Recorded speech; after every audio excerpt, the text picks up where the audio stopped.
역대하 10장 6절에서 11절까지입니다. 역대하 10장 6절에서 11절까지 있습니다. 르호보암 왕이 그의 아버지 솔로몬의 생전에 그 앞에 모으셨던 원로들과 의논하여 이르되 너희는 이 백성에게 어떻게 대답하도록 권고하겠느냐 하니 그들이 대답하여 이르되 왕이 만일 이 백성을 후대하여 기쁘게 하고 선한 말을 하시면 그들이 영원히 왕의 종이 되리이다 하나 왕은 원로들이 가르치는 것을 버리고 그의 앞에 모시고 있는 자기와 함께 자라난 젊은 신하들과 의논하여 이르되 너희는 이 백성에게 어떻게 대답하도록 권고하겠느냐 백성이 네게 말하기를 왕의 아버지께서 우리에게 메운 멍에를 가볍게 하라 하였느니라 하니 함께 자라난 젊은 신하들이 왕께 말하여 이르되 이 백성들이 왕께 아뢰기를 왕의 아버지께서 우리의 멍에를 무겁게 하였으나 왕은 우리를 위하여 가볍게 하라 하였은 즉 왕은 대답하시기를 내 새끼손가락이 내 아버지의 허리보다 굵으니 내 아버지가 너에게 무거운 멍에를 메게 하였으나 이제 나는 너희 멍에를 더욱 무겁게 할지라 내 아버지는 가죽 채찍으로 너희를 치셨으나 나는 전갈 채찍으로 하리라 하소서 하더라. 지혜로운 자와 동행하라. 솔로몬의 부패와 타락으로 유다 지파를 제외한 에브라임을 중심으로 한 북이스라엘 지파를 분리하실 것이라고 하는 말씀을 아이야 선지자를 통해서 하셨고 솔로몬은 그 말씀을 들었습니다. 그런데 그가 끝까지 회개하고 돌이키지 못하고 이방 여인 암논의 자손인 이방 여인의 아들 르호보암을 왕으로 세웠어요. 그래서 우리가 묵상하면서 이 솔로몬이 잠언서와 전도서를 기록했는데 그 내용들을 보면은 아주 지혜롭지 않습니까? 그래서 우리가 생각하기를 솔로몬이 이런 지혜가 있으니까 마지막에 회개하고 돌이킬 수도 있었을 것이다. 뭐 그런 생각을 하는데요. 르호보암을 왕으로 세운 거 보니까 아니 마지막까지 회개하지 못했어요. 정신을 차리지 못했다 하는 것을 저는 르호보암을 통해서 확신하게 되었습니다. 어떻게 이런 이방 여인의 아들을 왕으로 세웁니까? 지혜가 없어도 너무 없어요. 돌이키지 못하고 인생 끝났다. 이건 뭐 성경을 통해서 다시 한번 확인되네요. 돌이키지 못했습니다. 그는 하나님을 경외하는 지혜와 명철이 없는 사람이에요. 르호보암. 이스라엘의 왕으로서 정체성과 사명을 전혀 인식하지 못하는 어리석은 자였다. 이렇게 보여집니다. 그가 왕이 되었을 때 하나님을 믿고 의지하고 기도하며 경외했던 다윗과 솔로몬의 처음 모습과는 전혀 다릅니다. 거리가 있어요. 10지파를 이끌고 나아가 나라를 세울 것이라고 하는 말씀을 들었는데요. 그리고 여로보암이 일어나서 백성들을 대신해서 제안을 했습니다. 또 그가 그 이스라엘 10지파를 좀 추스리고 통합의 이스라엘을 지켜가기 위해서 세겜 땅으로 올라갔단 말이에요.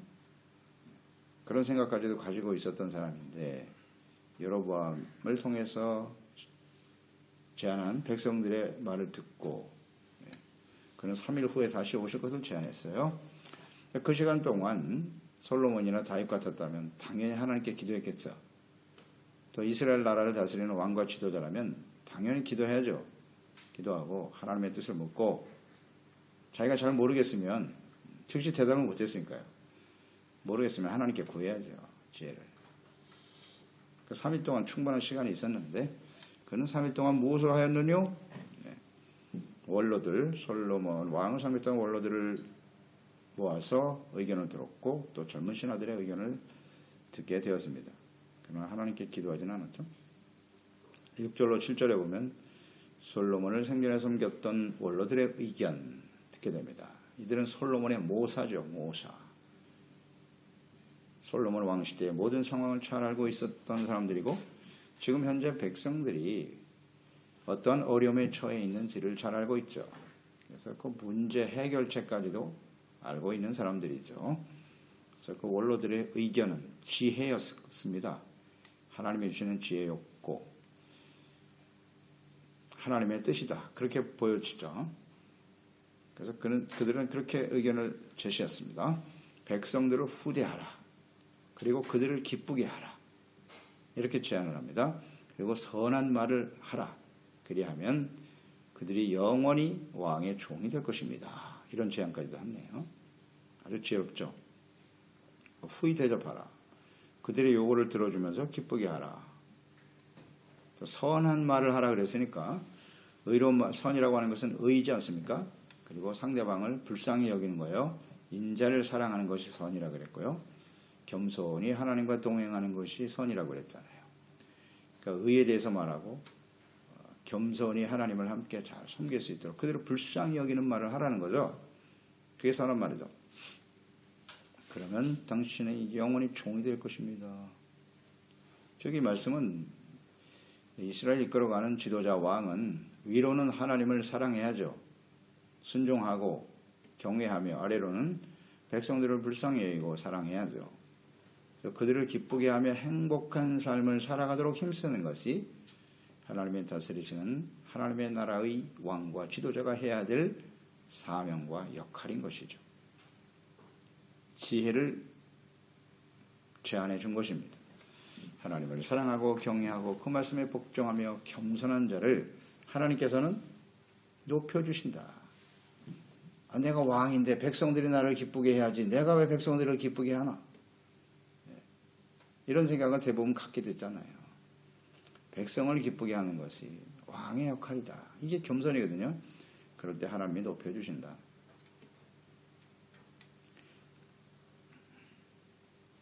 그러니까 하나님의 말씀에 귀를 기울이고 그분의 뜻대로 순종하시오. 백성들을 기쁘게 하는 것이 지금 이 시대에는 꼭 필요한 지혜입니다. 근데 받아들이지 않죠? 그러니까 예수님께서도 분명히 지도자들에게 가르침을 주셨어요. 누가복음 22장이죠. 24절, 27절에 보면 또 그들 사이에 그중 누가 크냐 하는 다툼이 났다. 제자들이 누가 더 높은 자냐고 싸움이 벌어졌어요. 예수께서 이르시되 이방인의 임금들은 그들을 주관하며 그 집권자들은 은인이라 칭함을 받으나 너희는 그렇지 않을지니 너희 중에 큰 자는 젊은 자와 같고 다스리는 자는 섬기는 자와 같을지니라. 앉아서 먹는 자가 크냐 섬기는 자가 크냐? 앉아서 먹는 자가 아니냐? 그러나 나는 섬기는 자로 너희 중에 있느니라. 분명한 말씀하셨죠. 다스리는 자가 되려면 섬기는 자가 된다. 예수님께서는 섬김의 본을 보여주셨어요. 그래서 하나님의 자녀요 성도로서 다스리는 자는 겸손히 섬기는 자와 같아야 한다. 이 절대 진리예요. 그런데 사람들이 높아지고 높은 자리에 올라가면 섬기는 자가 되기보다는 섬김을 받으려고 하는 위치에 서게 되죠. 그때부터 비극은 시작되는 겁니다. 그런 마음이 우리에게 밀려 들어오는 순간 그때부터 어려워지는 거예요. 우리 하나님의 자녀, 하나님의 나라의 종들은 지도자들은 종이에요. 특히 다윗과 같은 경우를 우리가 보면 언제든지 자기를 종으로 표현하잖아요. 절대 권력을 가진 왕이고 성공한 왕이죠. 존경받는 왕이었지만 언제나 주의 종. 자기가 항상 종이라고 고백하잖아요. 그렇기 때문에 다윗은 성공했어요. 사울도 교만해서 망했고요. 그러니까 우리가 어떤 위치에 서든지 겸손한 자의 자리에 서는 것, 섬기는 자의 자리에 서는 것, 이것이 마땅한 것이다. 이런 것을 르호보암을 통해서 묵상하게 되네요. 하나님께 복종하고 겸손하게 섬기는 사람만이 그리스도 안에서는 온전한 지도자가 될 수 있습니다. 그러니까 우리는 르호보암을 묵상하면서 지도자의 위치에 섰다. 교회의 목사나 재직일 수도 있고 가정이 될 수도 있죠. 어떤 단체에서 이끌어가는 지도의 위치에 서게 될 텐데 그런 온전한 지도자는 어떤 사람이냐? 이렇게 하나님께 먼저 복종하고 겸손하게 섬기는 사람이 되어야 한다는 거예요. 그런데 이런 현실적으로 지도력에 문제가 있다면 사람들이 잘 따라주지 않아요? 가정에서 자녀들이 부모의 말을 잘 듣지 않습니다. 이런 일이 벌어진다면 자신과 하나님과 나 자신이 하나님과 그 말씀에 복종하고 있는지를 점검해 봐야 합니다. 내가 하나님 말씀에 순종하고 있나? 겸손을 생각해야 돼요. 나 하나님께 겸손한가? 이것이 매우 중요해요. 사람들이 문제가 아니라 내가 하나님 앞에 겸손하지 못하구나. 그게 문제가 되는 겁니다. 8절로 9절에 노인들의 권면, 아주 유익한 것이었죠. 이것은 하나님이 주신 지혜입니다. 명철한 가르침이었죠. 르호보암에게는 어떻게 보면 이 원로들의 의견은 나라가 둘로 갈라진단 말이에요. 르호보암 시대에. 이 굉장히 중요한 순간입니다. 어떤 선택을 하느냐에 따라서 나라가 온전해질 수도 있고 완전히 갈라질 수도 있단 말이에요. 그런 상황에서 보면 이 솔로몬과 함께 섬겼던 원로들의 의견 제시는 르호보암에게는 나라를 바르게 세울 수 있는 기회였던 거죠. 당신이 선택을 하면 그 백성들이 영원히 당신의 종이 될 것이다. 아주 중요한 순간이거든요. 기회입니다, 기회. 그러나 지혜롭지 못하고 르호보암 보세요. 욕심이 있죠? 교만으로 가득 찬 르호보암. 그 어머니가 암몬 사람 아닙니까? 암몬 사람의 피가 흐르고 있어요. 어쩔 수 없죠. 어쩔 수 없습니다. 그래서 아주 오만하죠. 오만해요. 그래서 그들의 충고를 버렸습니다. 버렸다고 나와 있죠. 버리고 자신과 같은 세대인 젊은 신하들에게 의견을 묻습니다. 이처럼 르호보암에게는 지혜를 분별할 줄 아는 명철이 없었다. 우리가 잠언서 말씀을 쭉 묵상하면서 중요한 키워드 두 가지잖아요. 지혜와 명철이죠. 지혜는 뭐냐? 의입니다. 의. 정직, 선, 겸손 이런 게 지혜거든요.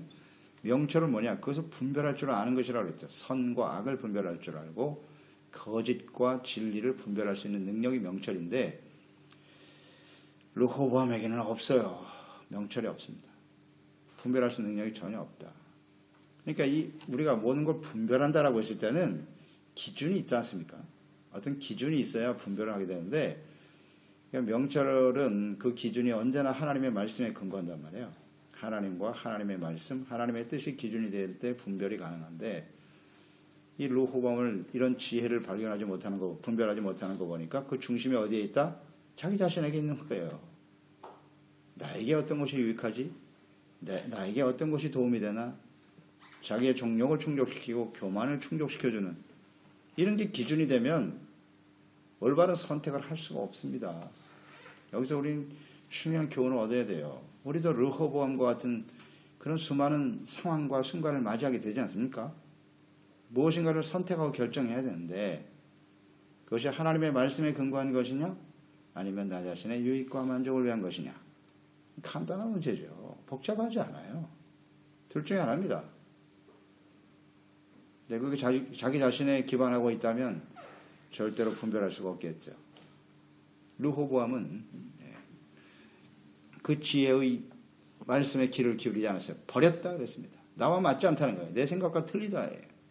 당신들의 말이. 잘 생각해 보세요. 하나님의 말씀을 들으면 하나님의 말씀은 지혜의 말씀이죠.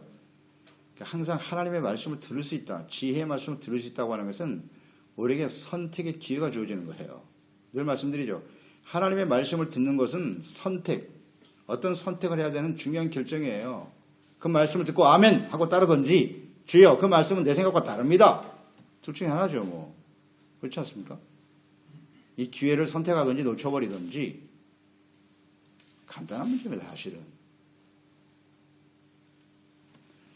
대부분의 사람들이 하나님의 말씀을 잘 모르면요. 자기 생각대로 선택하는 거예요. 내가 옳다고 여기는 대로. 매우 위험하죠. 하나님의 말씀에 근거되어 있지 않은 사람은 하나님 말씀과 지혜를 모르면 당연히 자기 중심으로 결정하겠죠. 그럼 얼마나 위험합니까? 소름 끼칠 정도로 위험한 일입니다. 그건 사실은. 하나님의 말씀을 모른다는 것은, 지혜의 말씀을 모른다고 하는 것은 굉장히 위험한 거예요.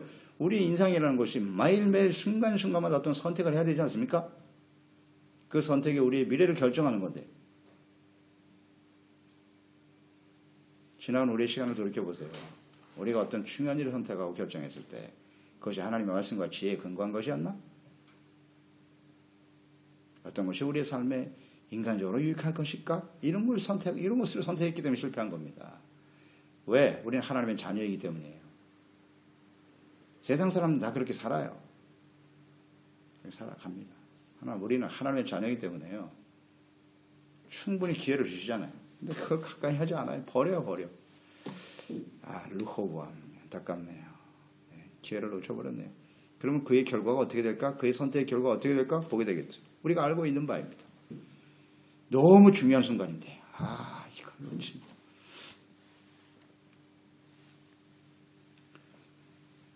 10절로 11절 젊은 신하들의 의견을 볼까요? 백성들이 왕에게 요구한 것을 정면으로 거부해라 그랬어요. 아니 백성들이 건방지게 무슨 왕에게 이래를 저래를 합니까? 당신이 왕이에요. 당신의 권력을 가지고 진 눌러버리셔야죠. 악압하세요. 당신의 능력을 보여주시오. 그래서 가볍게 하기보다는요 더 무겁게 하라겠어요. 이 백성들이 버릇이 없어요. 가르쳐야 합니다. 이런 생각을 가진 지도자들이 수두룩합니다. 이 세상에는. 백성들은 눌러야 된다. 절대 봐주면 안 된다고. 이런 사람들 많죠. 허갑정치, 억압정치, 두려움을 주고 반드시 망합니다. 반드시 망해요. 하나님이 살아계시기 때문에 세상 나라에 관여하지 않는 것 같지만 그런 식으로 억압하면요. 백성들을 억압하면 반드시 망해요. 교만하거든요. 반드시 망합니다. 더 무겁게 하라 그랬고 멍에가 아닌 전갈로 징치하시오 그랬어요. 전갈로. 와 이건 정말 더욱더 강력하게 힘들게 만들어라는 거예요. 백성들. 그러니까 지금 이 젊은 신하들의 말을 잘 보세요. 원로들은 백성을 기쁘게 하라고 했어요. 백성을 기쁘게 하라. 그게 정치잖아요. 지도자로서 해야 될 가장 중요한 덕목인데 근데 이 신하들은 지금 무슨 말을 하고 있는 거예요? 백성들을 기쁘게 하는 게 아니라 교만하고 욕심이 가득한 왕을 기쁘게 하는 말을 하고 있어요. 그렇죠? 이 차이점을 잘 알아야 돼요. 왜 그렇게 해야 돼요? 왕을 기쁘게 해야 자신들이 아직 젊잖아요. 이 사람들은. 앞으로 인생을 많이 살아야 되는데 그 왕과 함께 권력을 유지하면서 호가호위하면서 살아야지 뭐 이것밖에 더 있겠어요. 권력자인 왕에게 지금 아첨하고 있는 겁니다. 백성들이 고통을 당하든 뭐 정갈로 물려 죽든 자기하고는 상관이 없고 자기들의 권력만 유지하면 된다. 이런 사람들 수두룩하죠 오늘날. 근데 안타까운 것은 하나님의 백성들, 하나님이 다스리시는 솔로몬이 다스렸던 이스라엘에 이런 일이 벌어지고 있다는 게 비극이죠. 지혜로운 사람들도 있었는데. 자, 이런 말을 들을 때 우리는 어떤 선택을 해야 할까요? 근데 우리도 이런 일에 끊임없이 직면하게 된단 말이에요. 사람들의 말에 이렇게 귀를 기울이게 되면 나에게 어떤 나의 마음과 나의 생각과 나의 결정을 인정해주는 말을 들을 때가 있고 때로는 그것이 잘못됐다고 말해주면서 책망과 권고의 말을 듣게 될 텐데 우리는 어떤 말에 귀를 기울일 것이냐 하는 겁니다. 그러니까 이 젊은 신하들의 말은 르호보암의 정력과 교만을 충족시켜주는 거예요. 그리고 아주 듣기 좋은 말이었어요. 그렇지만 그 말들은 무엇이다? 패망으로 가는 올무와 같은 것이었다. 이걸 알아야죠. 이걸 알아야죠. 듣기는 좋죠. 그게 패망으로 가는 길이다. 잠언서에 잘 나와 있잖아요. 잠언서 26장 28절 거짓말하는 자는 자기가 해한 자를 미워하고 아첨하는 입은 패망을 일으키느니라. 잠언 28장 23절 사람을 경책하는 자는 혀로 아첨하는 자보다 나중에 더욱 사랑을 받느니라. 당연하죠. 경책을 할 줄 알아야죠. 또 잠언 29장 5절에 이웃에게 아첨하는 것은 그의 발 앞에 그물을 치는 것이니라. 그물을 치는 겁니다. 지금 아첨하는 말 하고 있잖아요. 애들이. 거기에 걸려 넘어지고 올무에 걸리게 하는 겁니다. 잘 들어보세요. 여러분. 묵상해 보세요. 내 주변에 있는 사람들에게 나에게 여러 말을 할 텐데 나는 아첨하는 말 좋아합니까? 아니면 권면 책망하는 말을 좋아합니까? 대부분이 아첨하는 말을 좋아해요. 근데 그게 올무라는 사실을 잊지 말아야 합니다. 이웃에게 아첨하는 것은 그의 발 앞에 그물을 치는 것이다. 죽게 내버려 두는 겁니다. 패망의 길로 가게 하는 거예요. 우리는 자신을 높여주고 듣기 좋은 말만 해주는 아첨하는 말을 들을 때 조심해야 합니다. 또 나에게 그물을 치고 있군. 말씀대로 반응하면 돼요. 그물을 치고 있구나 지금. 나를 넘어지게 하는 자로구나. 아첨. 누가복음 16장에 보면 예수님께서 하신 말씀이 나오는데요. 13절 15절에 보면 이런 말씀이 있어요. 집 하인이 두 주인을 섬길 수 없다고 하셨죠. 호기를 미워하고 저를 사랑하거나 호기를 중히 여기고 저를 경히 여길 것입니다. 너희는 하나님과 죄물을 겸하여 섬길 수 없다. 이 말씀을 하셨어요. 그때 14절에 바리새인들은 돈을 좋아하는 자들이라. 이 말씀을 듣고 굉장히 찔렸죠. 이 모든 것을 듣고 오히려 비웃었다 그랬어요. 예수님을. 그때 15절에 예수께서 이르시되 너희는 사람 앞에서 스스로 옳다는 자들이나 너희 마음을 하나님께서 아시나니 사람 중에 높임을 받는 그것은 곧 하나님 앞에 미움을 받는 것이다. 중요한 말씀하셨어요. 사람들에게 높임을 받는 것은 곧 하나님 앞에 미움을 받는 것이라고. 그러니까 우리가 사람들에게 자꾸 높임을 받으려고 하는 이런 생각을 갖게 될 때 하나님께로부터는 미움을 받는 길이 되는 것이다. 이 르호보암이 여기에 딱 맞는 사람이잖아요. 아주 중요한 순간이었어요. 르호보암에게는. 하나님께 사랑받고 백성들을 기쁘게 할 것인가? 아니면 자신의 정욕과 교만을 충족하며 자기 자신을 기쁘게 할 것인가? 그 문제 아니겠어요? 네. 하나님과 사람을 기쁘게 할 것이냐, 자기 자신을 기쁘게 할 것이냐, 이 문제입니다. 모든 선택과 결정이 말입니다. 내가 대부분이 자기 자신을 기쁘게 하는 쪽으로 결정을 해요. 나에게 유익이 되고, 나에게 기쁨이 되고, 그리고 사람들에게 어떻게 높임을 받을까? 하나님께 미움을 받는 것이다. 이건 정말 중요한 말씀입니다. 이게 정말 진리의 말씀인 것 같아요. 예수님께서 아주 정확하게 찝으셨네요. 그 당시에 바리새인들, 즉 교만하고 어리석은 자들은요, 이렇게 지혜로운 말, 의, 정직, 선한 말, 책망, 권면 이런 거 좋아하지 않아요. 싫어합니다. 싫어하고 오히려 거부하죠. 이게 르호보암과 같은 성향을 가진 사람들이에요. 그래서 지혜로운 사람들은 그들의 가치를 알아보지 못하는, 그러니까 지혜로운 사람들과 그들의 권면, 그 가치를 알아보지 못하는 사람은 반드시 패망의 길로 간다. 주변에 지혜로운 사람들이 있는지를 잘 살펴보세요. 내 주변에 하나님을 경외하고 말씀을 가르쳐주고 권면과 책망해주는 사람들과 함께하고 있는가? 아니면 그냥 듣기 좋은 말만 해주는 아첨하는 자들로 가득한가? 성향을 보면 알겠죠. 그러니까 지혜로우신 하나님, 그러니까 이 세상에 지혜로운 사람도 있지만 가장 지혜로우신 분은 하나님이시잖아요. 예수 그리스도, 하나님의 말씀만이 지혜 아닙니까? 진리의 말씀인 성령님의 인도하심을 받고 그분과 교제하고 가까이 하는 삶을 살아가야죠. 지혜의 근원은 하나님이시니까요. 그러니까 말씀과 기도와 성령의 인도하심을 따르지 못하면요, 절대로 이런 지혜로운 선택을 할 수가 없다. 참된 모사, 우리에게 참된 충고와 권면을 해줄 수 있는 분은 하나님이세요. 예수 그리스도이십니다. 참된 지혜는 하나님의 말씀이에요. 그래서 하나님께 항상 지혜를 구하고 솔로몬처럼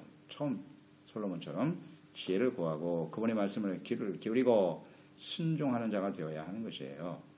그리고 지혜롭고 명철한 사람들과 함께 해야 하는 겁니다. 내가 그렇지 못하면 그런 지혜로운 사람과 함께 하도록 힘써야 돼요. 근데 그거 자체를 분별하지 못하니까 문제겠지만, 그리고 그들의 가르침에 대해서, 권면에 대해서 겸손히 받아들여야 돼요. 귀를 기울일 줄 아는 사람이 되어야 합니다. 오늘 말씀 우리가 적용시켜보면 우리는 과연 어떤 성향을 가진 사람들과 가까이 하고 있는가? 유유상종이라고 하잖아요. 그런 주변의 사람들을 보면 내가 그와 같은 종류의 사람이란 말이에요. 성향의 사람이니까. 그리고 우리는 항상 어떤 선택을 하는가 생각해야죠. 그래서 잠언서 13장 20절 말씀입니다. 지혜로운 자와 동행하면 지혜를 얻고 미련한 자와 사귀면 해를 받느니라. 기도하겠습니다. 하나님 아버지, 오늘도 르호보암을 우리가 묵상하면서 이 솔로몬이 시작은 좋았으나 마지막 우상 숭배로 끝나게 되는데요. 그가 과연 돌이키고 회개했을까? 르호보암 같은 사람을 왕으로 세운 거 보니까 전혀 돌이키지 못했네요. 르호보암을 우리가 묵상해 봅니다. 그에게 나라가 둘로 갈라질 수밖에 없다. 솔로몬 시대에서 르호보암 시대로 하나님이 유예하신 것입니다. 그 왜 유예하셨을까요? 돌이킬 수 있는 기회를 주신 거죠. 그런 측면에서 보면 이 르호보암이 여로보암의 말과 백성들을 기쁘게 하는 일과 또 그것을 권면해 준 원로들의 말, 지혜로운 말과 젊은 신하들의 말을 들었을 때 그가 어떤 선택을 하느냐에 따라서 그의 인생, 그 이스라엘 나라, 개인 인생뿐만 아니라 이스라엘이 바르게 세워지든지 아니면 둘로 쪼개든지 아주 중요한 순간이었거든요. 중요한 결정과 선택을 해야 될 상황에서 그는 하나님께 전혀 기도하지 않네요. 그래서 자기의 성향에 맞는 사람들과 함께 그 결정을 내림으로써 결국 패망의 길을 가고 마네요. 우리도 르호보암과 같이 이렇게 많은 중요한 선택과 결정을 해야 할 때 우리는 어디에 귀를 기울이고 어떤 결정을 하고 있는가? 내 주변에 권면의 말과 책망의 말과 또 아첨하는 말을 분별할 수 있는가? 잘 분별할 수 있는 지혜를 얻게 하셔서 올바른 선택이 우리의 영원한 미래를 결정할 수 있다는 것 항상 생각하고 겸손히 주님의 말씀, 지혜의 말씀에 귀를 기울일 수 있는 또 지혜로운 사람들과 함께 동행하는 저희들이 되게 하여 주시옵소서. 예수님의 이름으로 기도드리옵나이다. 역대하 10장